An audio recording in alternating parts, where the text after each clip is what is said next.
Blaise Pascal didn't try to prove God. He turned belief into a bet. If God exists and you believe, then you win eternal gain. If he doesn't, you lose nothing. But if you don't believe and he does, you lose everything. It sounds like a gamble, right? But Pascal said, you're already playing. Every day you live like this life is all there is. That's your wager. He asked you to choose, because the stakes are already on the table. The only thing left is where you place your chips. That's the fault of the person who rejected God's love, who rejected the only chance for happiness, who chose instead to put their chips on the table and walk away. Some people, when faced with questions about God or the meaning of life, get angry. They say things like, "Shut up, I don't want to hear it." But for those who don't know God, Pascal's wager doesn't make sense. If you haven't experienced God's love, his mercy, his forgiveness, it sounds like a bad deal. And in a way, it is. But here's the thing. You don't have to take the deal. You can reject it. You can choose not to believe. You can live your life however you want.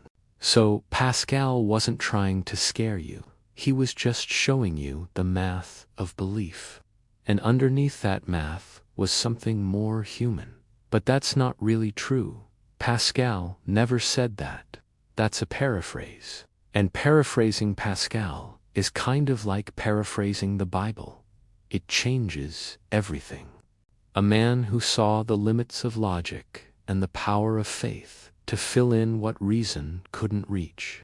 And they try to avoid the question altogether. They think that makes them neutral. Pascal would say, it makes you unprepared. The truth is, none of us can know for certain whether God exists or not.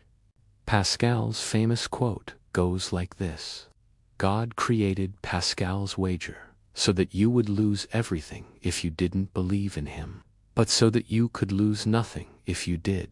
He didn't ask you to be certain. I used to think that Pascal's wager was a great argument for Christianity. If you don't believe in God and you die, you go to hell. If you do believe in God and you die, you go to heaven.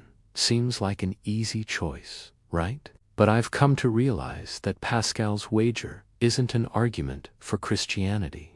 It's an argument for faith. It's an argument for believing in something that you can't prove.